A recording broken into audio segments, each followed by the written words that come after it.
ao verso 26. Diz assim a palavra de Deus: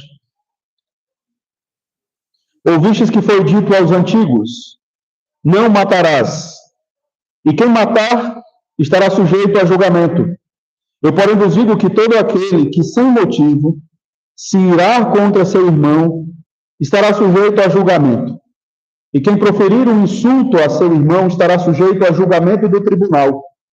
E quem lhe chamar tolo estará sujeito ao inferno de fogo. Se, pois, ao trazeres ao altar a tua oferta, ali te lembrares de que teu irmão tem alguma coisa contra ti, deixa perante o altar a tua oferta. Vai primeiro reconciliar-te com teu irmão, e então, voltando, faz a tua oferta.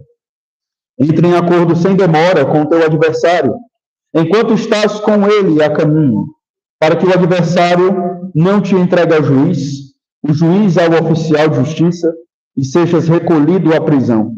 Em verdade eu te digo que não sairás dali, enquanto não pagares o último centavo.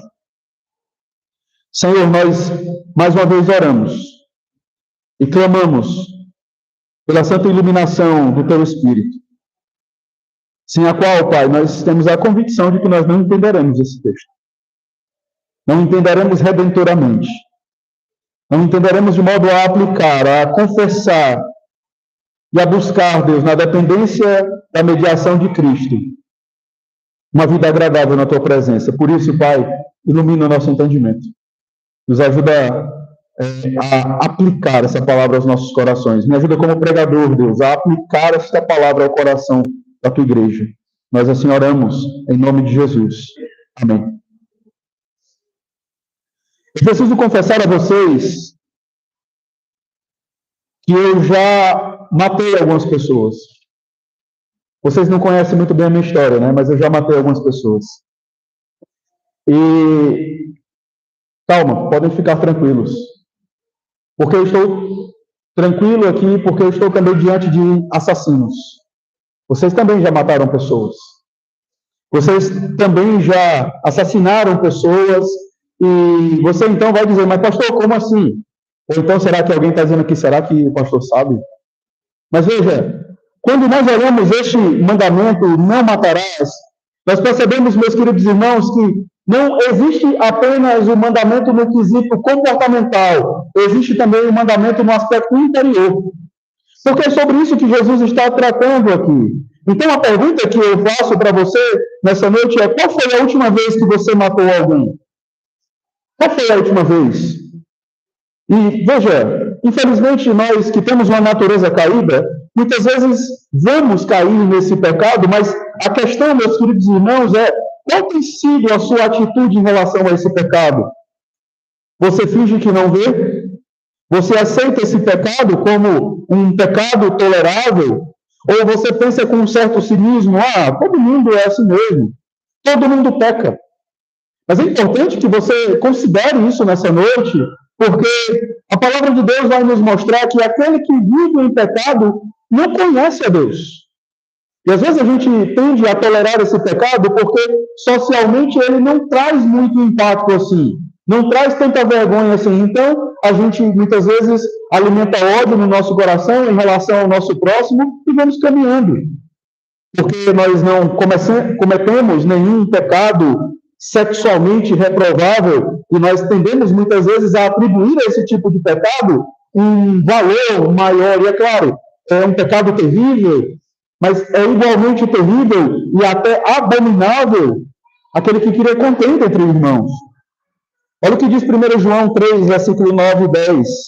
Todo aquele que é nascido de Deus não vive na prática de pecado, pois o que permanece nele é a divina semente. Ora, se não pode viver pecando, porque é nascido de Deus. Nisto são manifestos os filhos de Deus e os filhos do diabo. Todo aquele que não pratica justiça não procede de Deus, nem aquele que não ama a seu irmão. É sobre isso que Jesus vai falar conosco. Jesus ele está iniciando aqui uma série de explicações a respeito da lei. Os fariseus, eles viam a lei como um fundamento para defender apenas algo comportamental, algo apenas exterior. Por isso que Jesus ele vai dizer no verso 20 do capítulo 5, Porque vos digo que se a vossa justiça não exceder em muito a dos escribas e fariseus, jamais entrareis no reino dos céus. Essa justiça dos fariseus é uma justiça não apenas, é uma justiça falsa, uma concepção falsa da justiça, mas era não apenas no âmbito de uma salvação por obras, mas no âmbito de ver a palavra de Deus como algo a moldar apenas a minha aparência. Aquilo que acontecia no meu coração, ou para o fariseu ele pensava isso, aquilo que acontecia no coração não importava, o aspecto interior da lei. Jesus vai levantar 6 argumentos, explicando corretamente a lei e, ao mesmo tempo, mostrando a interpretação equivocada dos fariseus. Olha mais uma vez, por favor. Olha o verso 21. Nós vamos perceber essa fórmula. Ouvistes que foi dito aos antigos. E aí ele, então, fala o que foi dito. Olha o versículo 22. Eu, porém, vos digo. Ele, então, vem para a segunda afirmação. Olha o verso 27. Ouvistes que foi dito. Olha o verso 28. Eu, porém, vos digo. Olha o verso 31. Também foi dito. Olha o verso 32. Eu, porém, vos digo. Ele vai seguir nessa sequência. Verso 33, 34, verso 38, 39, verso 43 e verso 44. O problema dos fariseus, irmãos, dentre tantos problemas, é que eles interpretavam equivocadamente a lei e eles ensinavam a partir dessas interpretações erradas, dessas interpretações equivocadas. Jesus está trazendo aqui o espírito da lei. Jesus irá nos mostrar que as maquinações do nosso coração, embora não nos leve à materialização do pecado, elas são igualmente condenáveis diante de Deus. De repente alguém vai pensar, mas eu nunca matei ninguém. E Jesus está dizendo, se você já odiou alguém, você, sim, já quebrou o 6º mandamento. Martin Lloyd Jones, ele chega a dizer o seguinte, a cobiça é tão repreensível aos olhos de Deus como o próprio ato por ela inspirado. Provérbios 16:30 diz, quem fecha os olhos, imagina o mal, e quando move os lábios, o executa. Então, sim, a palavra de Deus vai nos mostrar que o aspecto interior da lei é importante. E nós precisamos, irmãos, à luz da palavra de Deus, conduzidos pelo seu Santo Espírito, termos uma visão muito séria acerca dessa questão. Então, nós vamos entender o coração do 6º mandamento, não matarás. E a primeira coisa que nós vamos ver aí é que odiar o próximo é assassinato. Olha o verso 21 e o verso 22. Ouvistes que foi dito aos antigos, não matarás, e quem matar estará sujeito a julgamento.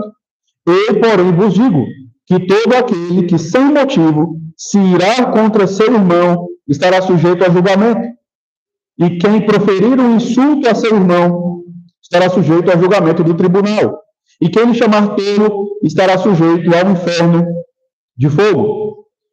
A visão dos escribas e fariseus a respeito do 6º mandamento era a seguinte: eles pensavam que não tinham transgredido, ou que essa lei jamais seria transgredida por eles. Mas percebam, irmãos, o que eles estavam falando, num certo sentido, era correto. Veja que o desdobramento, as explicações, a extensão desse mandamento na compreensão dos fariseus é que era errado. Mas eles diziam, não matarás. Quem matar estará sujeito ao julgamento do tribunal. Ou seja, em outras palavras, quem matar estará sujeito a perder a própria vida. E isso não está errado, ok? Porque a palavra de Deus, ela condena o assassinato. Ela não condena de todo você tirar a vida de alguém. Há situações justas para que você chegue ao ponto de tirar a vida de alguém. Você vai dizer, mas pastor, como assim? A Escritura vai nos mostrar isso. Eu não vou ter tempo agora para abordar essa questão, porque não é nosso tópico, mas usando os nossos símbolos de fé, que refletem o ensino da palavra de Deus, uma guerra justa, autodefesa, ou uma execução relativa ao Estado, o Estado exercendo ali a sua justiça, isso é o símbolo. Quando nós olhamos Gênesis 9:6, diz assim, se alguém derramar o sangue do homem, pelo homem se derramará o seu, porque Deus fez o homem segundo a sua imagem. Você pode ver o sexto mandamento não simplesmente como não matarás, mas não assassinarás. Não tire a vida de alguém de modo leviano, mas estando ao seu alcance, numa situação específica, onde você deve proteger o mais fraco, e para isso você chega ao ponto de neutralizar letalmente alguém, você não está em pecado, à luz das Escrituras. Mas voltando ao nosso ponto aqui, os fariseus, eles viam da seguinte maneira: esse pecado aí eu estou tranquilo, porque eu nunca tirei literalmente a vida de alguém. Eu nunca matei ninguém. Então eles usavam isso como um salvo-conduto, muitas vezes para xingar as pessoas, muitas vezes para desprezar as pessoas, para alimentar ódio em seus corações. Então eles entendiam: está tranquilo, porque a Bíblia condena matar alguém. Eu nunca fiz isso. Embora eu odeie, embora eu despreze, embora eu muitas vezes me coloque ali numa posição de superioridade. O que Jesus está fazendo aqui, meus queridos irmãos, é trazendo o espírito da lei e mostrando que a lei não tem apenas um aspecto externo, a lei tem também um aspecto interno. E Jesus, então, ele vai nos mostrar no verso 22 que odiar o próximo é matar o próximo. Eles estavam esquecendo disso, do espírito da lei, de uma lei que trabalha não apenas no aspecto externo, mas no aspecto interno. Jesus não estava trazendo algo novo, porque quando a gente lê essas expressões ou vistas que foi dito pelos antigos, eu, porém, vos digo, traz uma impressão, num primeiro momento, que parece que Jesus está dizendo: olha, isso aqui passou, o que vale é o que eu estou dizendo para vocês agora. Mas você precisa lembrar do que diz o parágrafo anterior, quando Jesus diz para nós: eu não vim para revogar a lei, eu vim para cumprir a lei. Então, o que Jesus está dizendo? O que ele está fazendo aqui? Ele está interpretando corretamente a lei. E ele está mencionando aqui um princípio que nós vemos lá no Pentateuco, em Levítico 19, verso 18. Não te vingarás, nem guardarás ira contra os filhos do teu povo, mas amarás o teu próximo, como a ti mesmo. Eu sou o Senhor. A lei de Deus olha mais profundamente, além da superfície. Ela olha para a origem dos nossos atos. Ela olha para o nosso coração. Todo assassinato concretizado, ele primeiro ocorreu no coração. Não existe ninguém que vai dizer assim, e aí a gente pensa agora numa situação literal. Ah, eu fui lá e matei aquela pessoa. Isso não aconteceu do nada. Houve ódio no coração, houve um desejo, houve uma cobiça, houve um intento na alma, que se concretizou, que se materializou por meio do assassinato daquela pessoa. Mas perceba que a Escritura está mostrando exatamente isso para nós. É isso que Jesus está falando. Se você odeia o próximo, eu quero te dizer que você cometeu o assassinato. Veja que a Escritura nos olha de dentro para fora. Mateus capítulo 15, verso 19, Jesus diz: porque do coração procedem os maus desígnios, homicídios, adultérios, prostituição, furtos, falsos testemunhos, blasfêmias. Olha o verso 22. Eu, porém, vos digo, todo aquele que sem motivo se irá contra seu irmão estará sujeito a julgamento. Perceba que a ira injustificada é pecado, é assassinato. E você então vai me perguntar: mas pastor, existe uma ira justa? A ira em si, ela não necessariamente é um sentimento ou uma atitude pecaminosa. A Bíblia vai dizer que nós devemos nos irados, porém não pequeis. Então, a ira em si, ela pode ser pecado. E aí é interessante que um pastor chamado Robert Jones, que é uma referência na área do aconselhamento, ele fala o seguinte, sobre alguns critérios para avaliar se a nossa ira é justa ou não. Primeiro, a ira justa, ela reage contra o pecado real. É a reação contra aquilo que a palavra de Deus condena.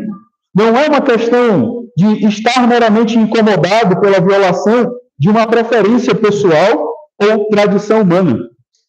A ira justa tem seu foco em Deus e seu reino, seus direitos e preocupações, não em mim, não no meu reino, nos meus direitos e nas minhas preocupações.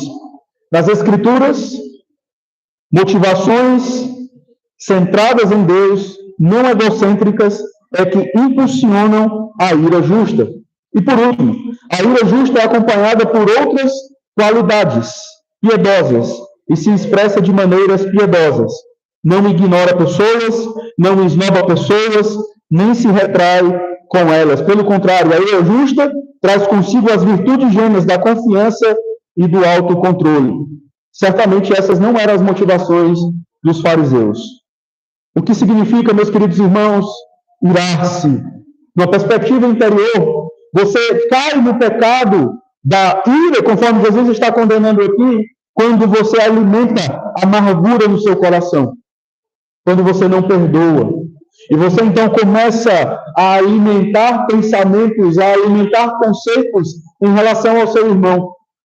E veja, meus queridos irmãos, muitos conceitos, eles podem até estar corretos, mas muitas vezes isso vai envenenando o nosso coração, e com isso eu não estou dizendo, olha, perdoe porque isso faz mal para você.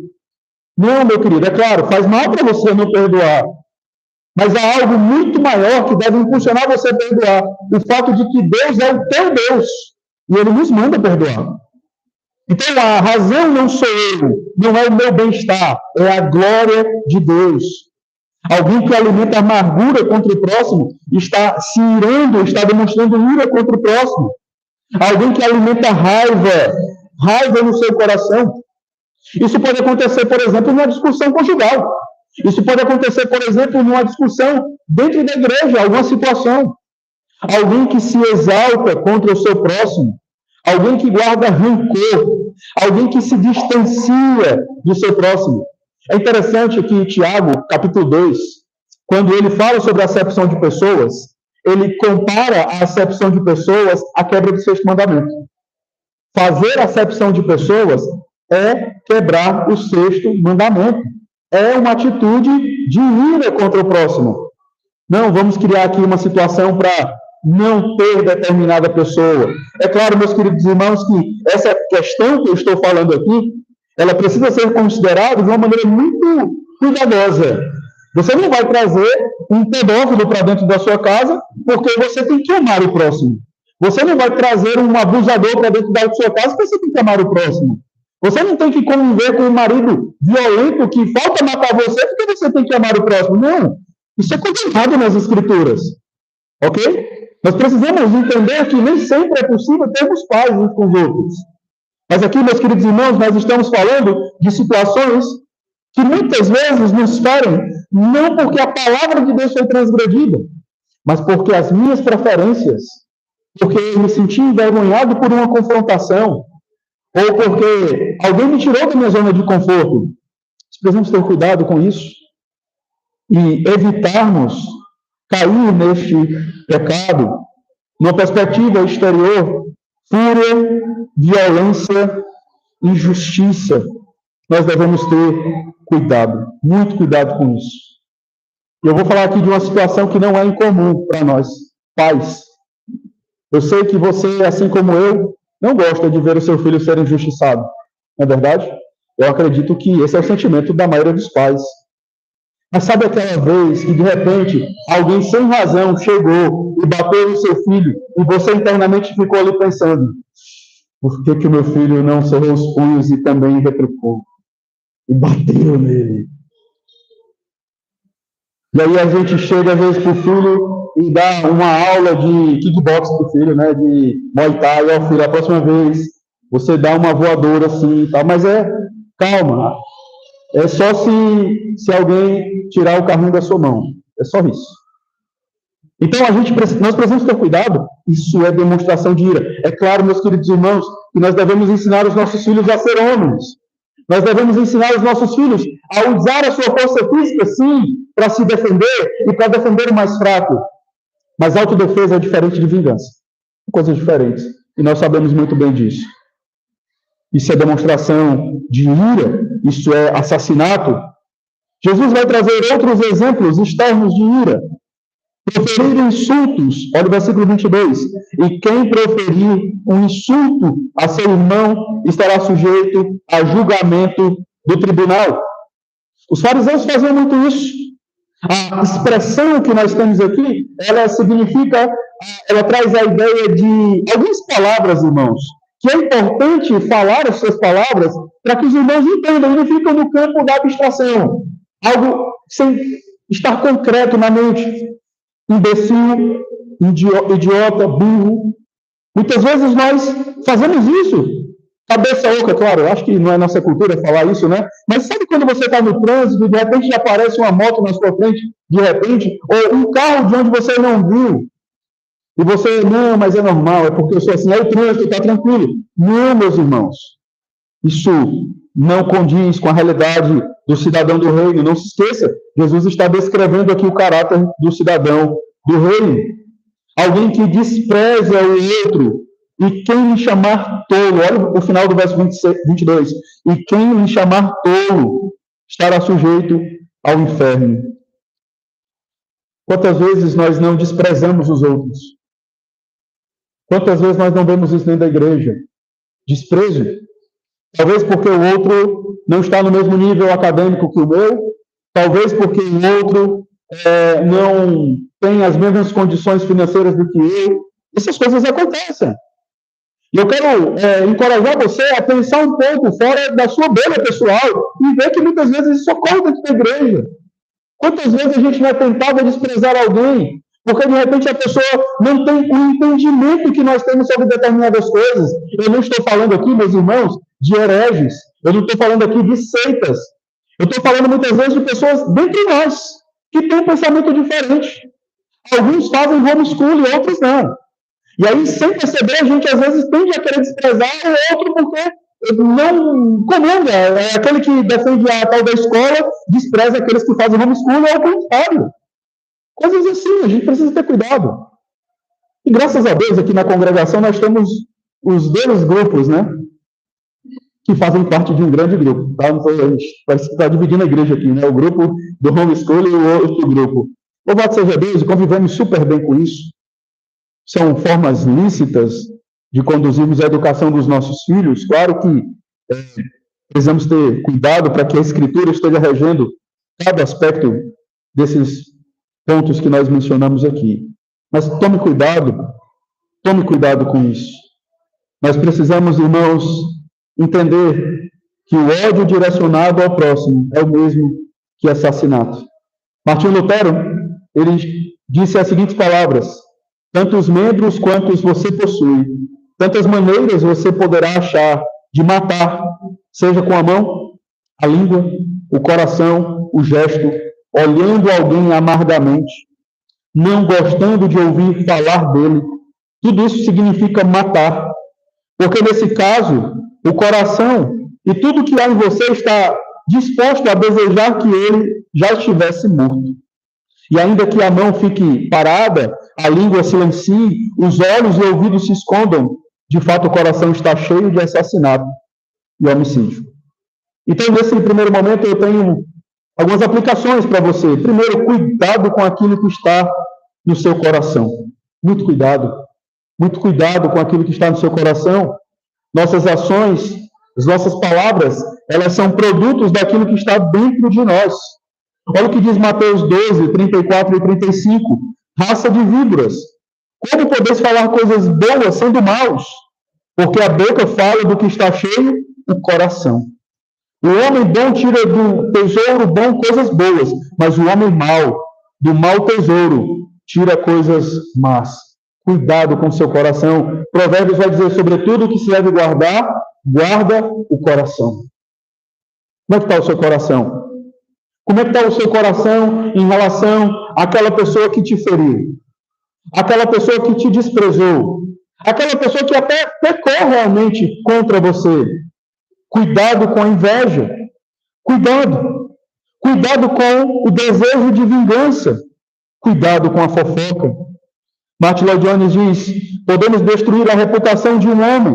Podemos abalar a confiança que outros tenham em um homem sussurrando maledicências ou procurando achar nele erros deliberadamente. Cuidado com as ironias. Cuidado com aquilo que você tem abrigado em seu coração. Qual foi a última vez que nós matamos alguém? Isso não é impossível para nós. Isso não é impossível para mim.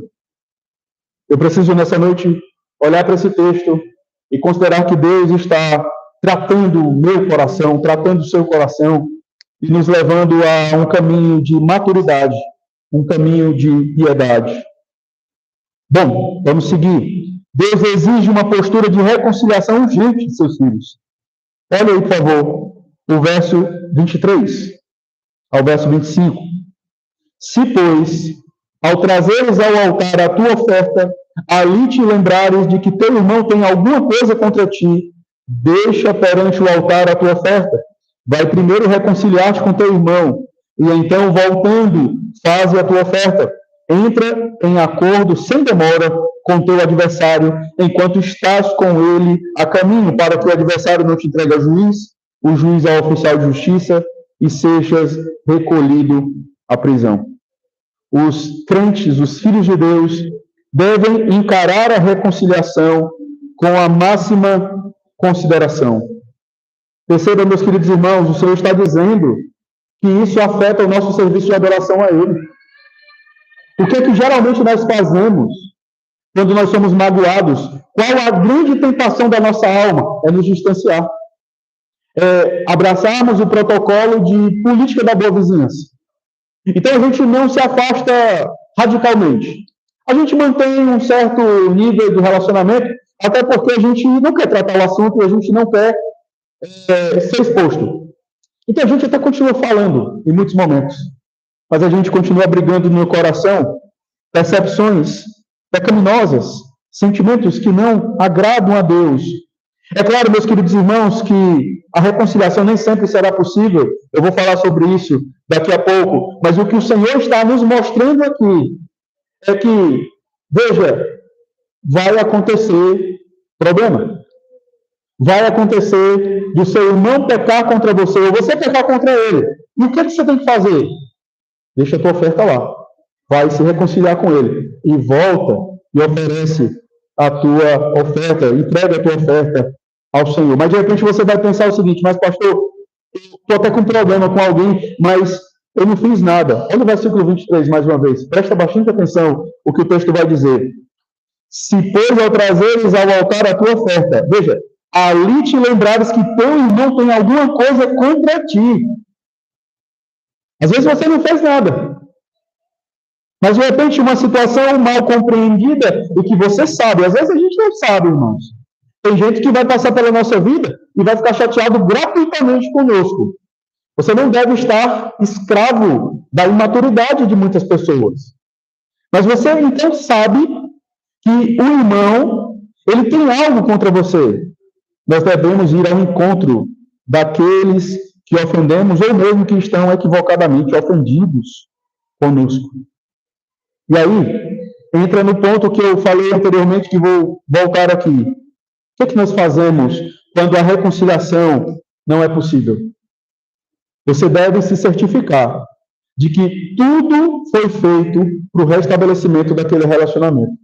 Você ligou, você mandou mensagem, você procurou pessoalmente aquela pessoa, você de repente até organizou um momento para conversar na presença de um oficial da igreja, mas mesmo assim, aquela pessoa não quis, ou ela até conversou com você, mas ela continuou te tratando com frieza, com indiferença.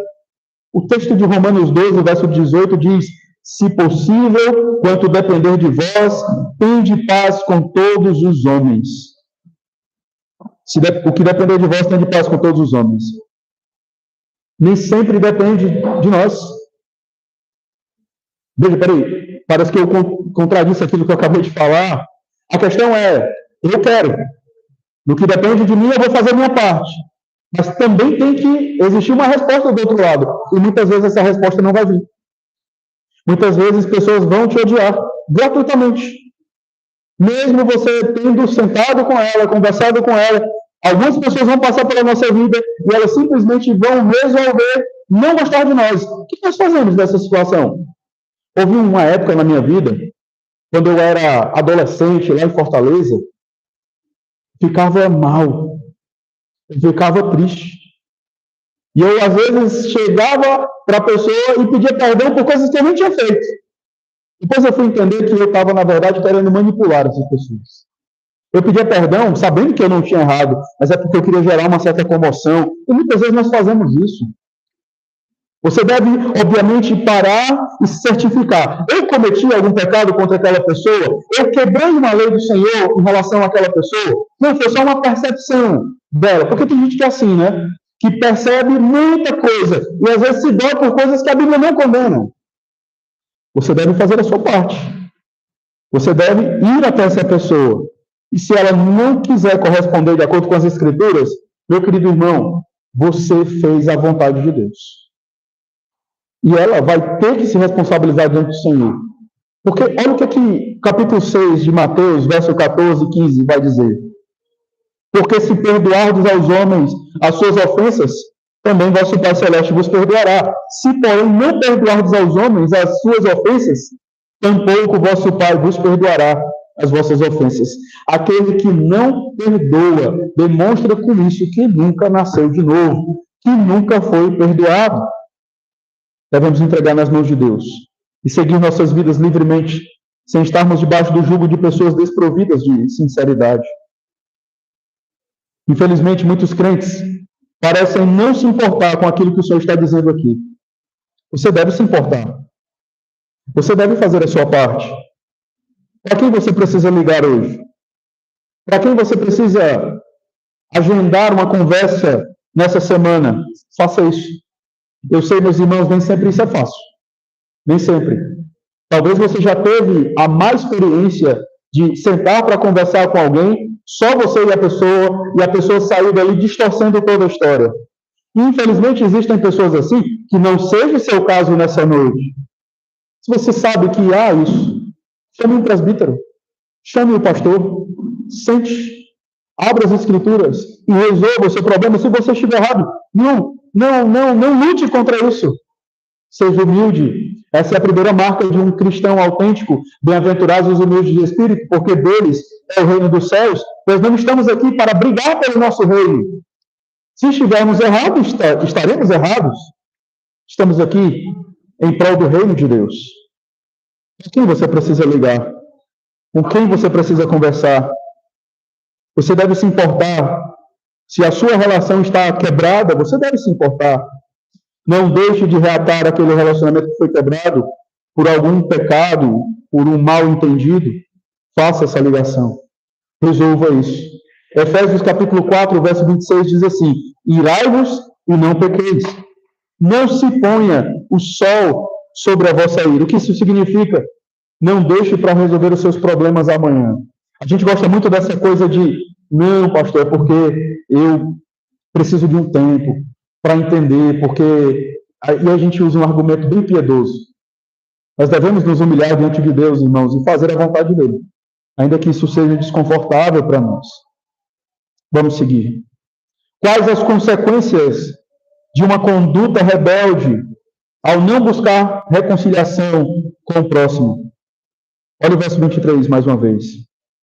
Ele vai dizer: se ao trazeres ao altar a tua oferta, ali te lembrares que teu irmão tem alguma coisa contra ti, deixa perante o altar a tua oferta. Vai primeiro reconciliar-te com teu irmão, e então, voltando, faze a tua oferta. A primeira consequência de não resolver problemas, de não resolver conflitos, de não buscar o irmão, é que haverá uma rejeição da nossa adoração. Deus rejeita. Quando você olha Gênesis capítulo 4, lembra que Deus estava ali diante de Caim e Abel? E a Bíblia diz, se você ler com calma, você vai perceber que Deus rejeitou não foi só a oferta de Caim, não. Deus rejeitou Caim e a sua oferta. Porque Deus, ele não lida apenas com o serviço das nossas mãos. Deus lida com um serviço que é reflexo de uma vida integral na presença dele, de uma vida que o glorifica em todos os momentos. Por isso não adianta a gente ter uma vida dupla. Lá fora a gente vive de um jeito, e a partir do momento que nós entramos aqui, nós então temos atitudes externas de adoração. Não, irmãos. Isso vale para o campo dos relacionamentos. Se eu estou em dificuldade de relacionamento com alguém e eu não paro para resolver esse problema, Deus vai rejeitar a minha adoração. Precisamos tomar cuidado com isso. Enquanto nos preparamos para a adoração, nós devemos fazer um autoexame. Ofendi meu irmão naquele dia? Há alguém triste comigo por algo que eu fiz? Fui injusto com o irmão? Veja, não é um autoexame porque você quer agradar as pessoas.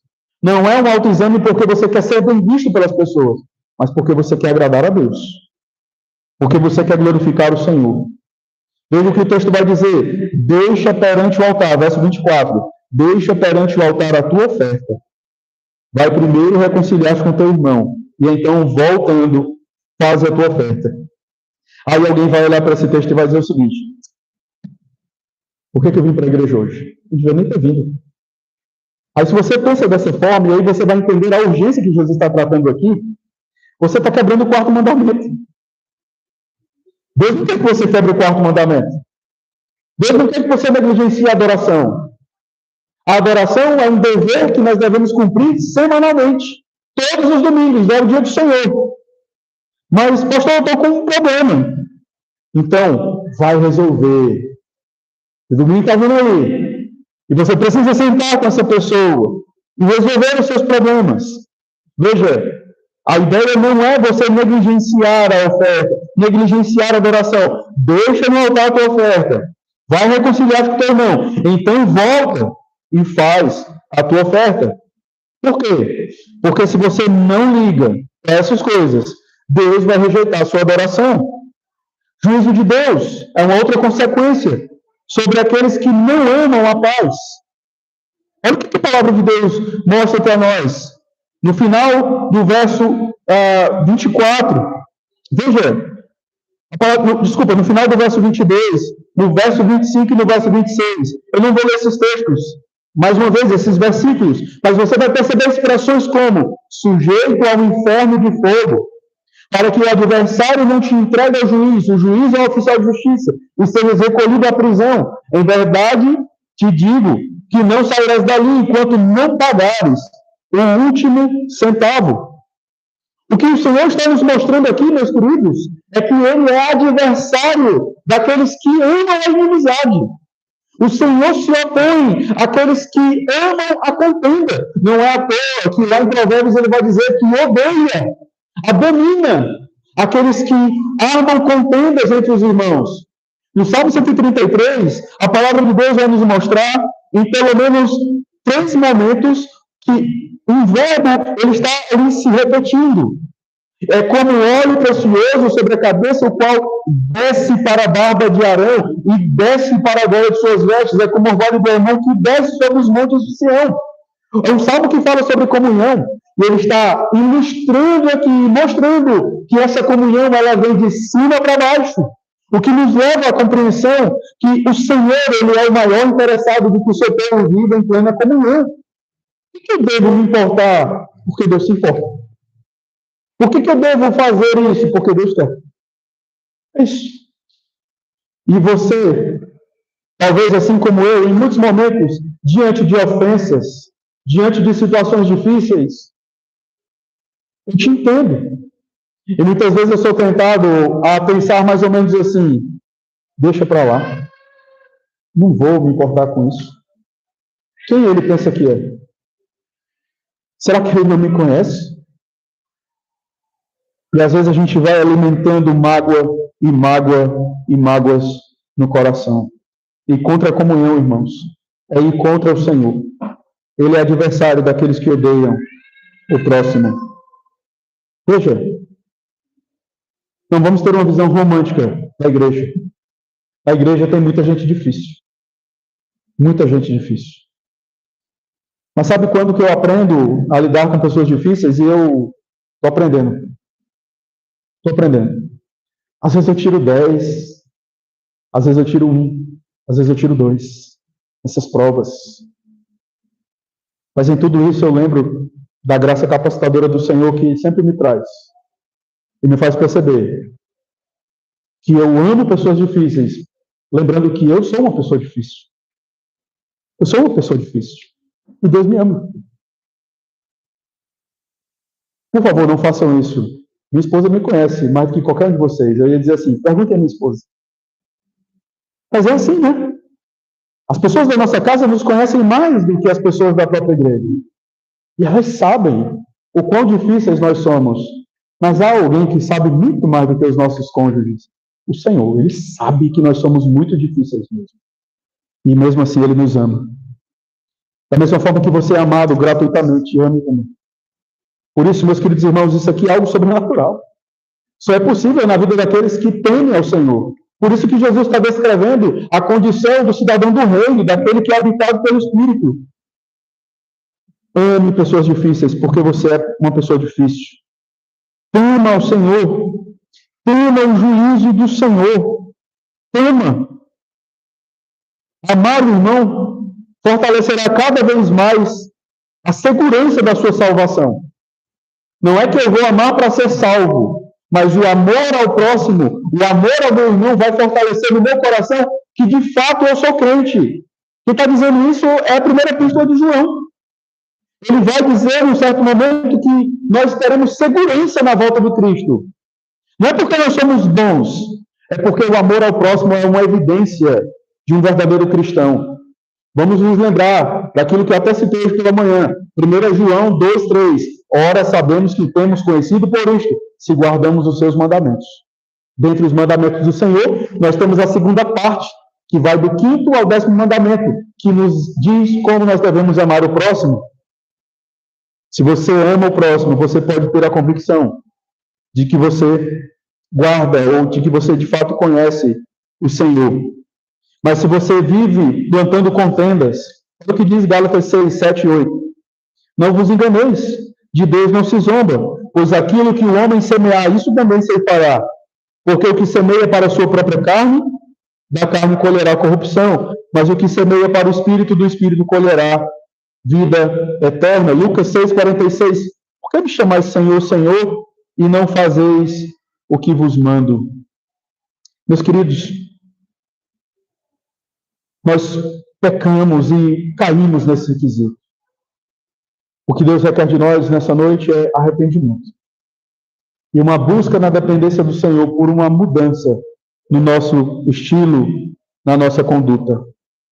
Nós não poderíamos, irmãos, encerrar esse momento sem olhar para o único que viveu perfeitamente este mandamento, o nosso Redentor. Quando nós olhamos essa fala de Jesus, nós percebemos pelo menos duas figuras. Ele vai falar de templo e ele vai falar de um tribunal. Se você olhar, ele vai dizer, deixa no altar a tua fé, vai reconciliar com teu irmão. Senão ele vai te levar para o juiz é oficial de justiça, não é assim? Ele vai caminhar nessa direção, enfim, ele fala do tribunal. Quando nós olhamos para o nosso Redentor, irmãos, nós nos lembramos que ele entrou nos santos dos santos e no tribunal de Deus para nos reconciliar com o Pai. E ele nos capacitará a nos reconciliar uns com os outros. Aquele que entrou no santo dos santos, aquele que esteve perante o tribunal de Deus e sofreu a condenação que deveria recair sobre mim e você, ele vai nos capacitar a amar os nossos irmãos como nós devemos amar. Entenda, não é um serviço de mão única, não é algo que simplesmente Deus requer de nós e cruza os braços esperando que façamos a vontade dele. Aquilo que ele exige de nós, ele provê para nós, para que possamos fazer a sua vontade. Mas você precisa olhar para isso, olhar para esse dever, tendo o Evangelho como fundamento. Olha o que diz 1 João 4, 7 e 11. Amados, amemo-nos uns aos outros, porque o amor procede de Deus. E todo aquele que ama é nascido de Deus e conhece a Deus. Aquele que não ama não conhece a Deus, pois Deus é amor. Nisto se manifestou o amor de Deus em nós, em haver Deus enviado o seu Filho unigênito ao mundo, para vivermos por meio dele. Nisto consiste o amor, não em que nós tenhamos amado a Deus, mas em que ele nos amou e enviou o seu Filho como propiciação pelos nossos pecados. Olha o que ele vai dizer no verso 11. Amados, se Deus de tal maneira nos amou, devemos nós também amar uns aos outros. Perceba que o Evangelho é o paradigma, é o fundamento. pelo qual nós devemos amar uns aos outros. Olha o que diz Colossenses 3:13. Assim como o Senhor vos perdoou, assim também perdoai vós. Olha o que vai dizer no verso 15 do capítulo 3 de Colossenses. Seja a paz de Cristo o árbitro em vosso coração, a qual também fosse chamados em um só corpo, e sede agradecidos. Eu já falei sobre isso, mas custa nada relembrar. Essa paz aqui não é um sentimento. Essa paz aqui é aquilo que Cristo conquistou na cruz, estabelecendo uma relação de paz entre nós e o nosso Deus. Então, isso que Cristo fez, esse sacrifício de amor, deve ser o árbitro nas minhas relações. Se ele veio e me amou sem eu merecer, eu preciso encarnar esse evangelho. Talvez na vida do seu filho, talvez na vida do seu pai, talvez na vida do seu cônjuge, talvez na vida de alguém da igreja. Deus quer que nós sejamos parecidos a cada dia mais com o seu filho. E ele vai colocar situações na nossa vida. Ele não vai nos poupar de relacionamentos difíceis, porque ele quer ser glorificado em situações muitas vezes complicadas. Eu não estou dizendo que Deus chancela o pecado, que Deus se agrada com as questões complicadas. Eu estou dizendo que Deus usa situações difíceis na igreja, relacionamentos muitas vezes confusos, para que Cristo seja moldado em nossos corações. Porque essa é a proposta de Deus, conforme Romanos 8:29. Se Deus quer que você seja misericordioso, fica tranquilo. Ele vai colocar uma situação onde você vai precisar exercer misericórdia. É tão legal, né, a gente cantando aqui e falando sobre comunhão e tal, e falando sobre perdão, a gente fala isso, é lindo, a gente compartilha uns stories e tudo mais, mas ele vai colocar você numa situação real, onde você vai ter que perdoar. E muitas vezes você vai ter que perdoar com o seu coração sangrando. Mas essa é a base, é o Evangelho. Maridos, amai vossa mulher, Efésios 5:25. Maridos, amai vossa mulher, como também Cristo amou a igreja, e a si mesmo se entregou por ela. Concluímos que em Cristo não temos redenção somente como um ponto que apaga a nossa situação diante do Senhor, nos dá justificação e nos dá esperança. Não é só isso que Cristo fez. Além dessas coisas, é moldar a nossa vida, moldar os nossos relacionamentos.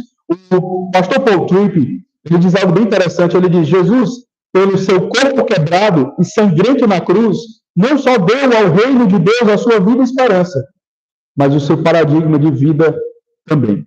O rei nos perdoou e devemos fazer o mesmo com os nossos irmãos. O rei veio até nós para o reestabelecimento da reconciliação. Devemos nós fazer o mesmo. Em Cristo, meu querido, você tem um padrão para a resolução de conflitos. Você quer aprender a amar o seu irmão? Eu preciso aprender a amar o meu irmão. Eu devo olhar para a cruz. Devo considerar aquilo que Cristo fez por mim. Ele nos colocou juntos para santificar a nossa vida nesse quesito, para moldar o nosso coração. Então, deixa eu falar uma coisa para vocês, especialmente para os irmãos que estão aqui na aliança e que estão em todos os momentos, nós estamos convivendo. Está sendo tão legal esse momento, né? A gente está aí crescendo e é tão bom quando a gente tem a presença dos nossos irmãos aqui da Manancial. Mas deixa eu dizer uma coisa para vocês. À medida em que nós formos crescendo no nosso relacionamento, no nosso conhecimento uns dos outros, nós vamos potencialmente nos ferir. Talvez você vai ouvir algo que você não vai gostar. Talvez você vai interpretar equivocadamente uma situação. Isso pode acontecer. E deixa eu te dizer uma coisa, isso vai acontecer em algum momento. Vai acontecer.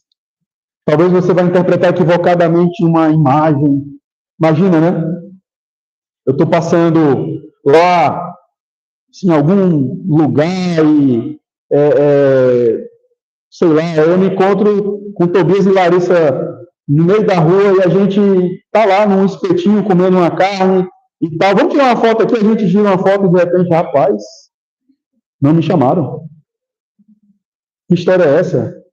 Né? Ou então, alguma situação que você vai olhar e você já vai presumir o mal. Essas coisas, elas vão acontecer. Nós precisamos lembrar desse texto. Porque Deus nos colocou aqui, irmãos, e nós não estamos numa igreja perfeita. Nós não estamos. Eu já tive essa ideia. Eu já tive essa fantasia no meu coração, na minha mente. Vou plantar uma igreja porque é uma igreja. Vou ter uma igreja sem problemas. Não. A começar por mim. Eu sou um problema. Eu tenho as minhas limitações e dificuldades. Eu sei que você também tem as suas. Mas Deus nos colocou juntos aqui para sermos santificados nessa relação uns com os outros. Por isso, meus queridos irmãos, nós podemos olhar uns para os outros em Cristo e dizer: nós amamos uns aos outros ao nosso Deus. Vamos crescer em relacionamentos, mas vamos crescer de uma forma madura, aplicando os conceitos, os ensinamentos da palavra de Deus. Ame o seu irmão, ame o seu irmão, ame o seu irmão, ame o seu pastor. Às vezes alguns pastores ficam um pouco receosos de falar isso, né? Ame o seu pastor. Eu devo amar vocês também, mas vocês devem também me amar. Eu preciso de vocês. Eu preciso do encorajamento da igreja.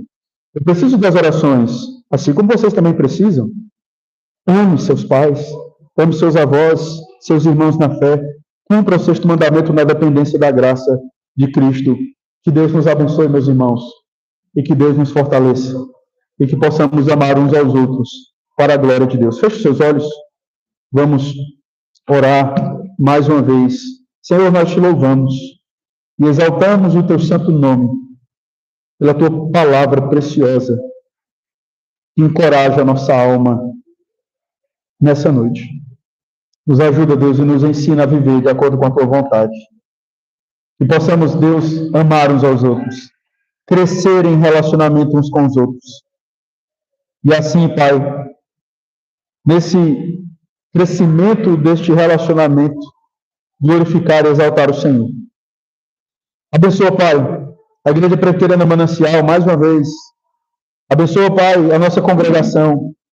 Como falamos, os nossos relacionamentos, fortalece-nos.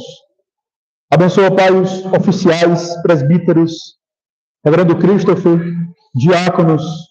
Abençoa-nos, Deus. Abençoa o nosso relacionamento. Nós assim oramos e pedimos, em nome de Jesus. Amém.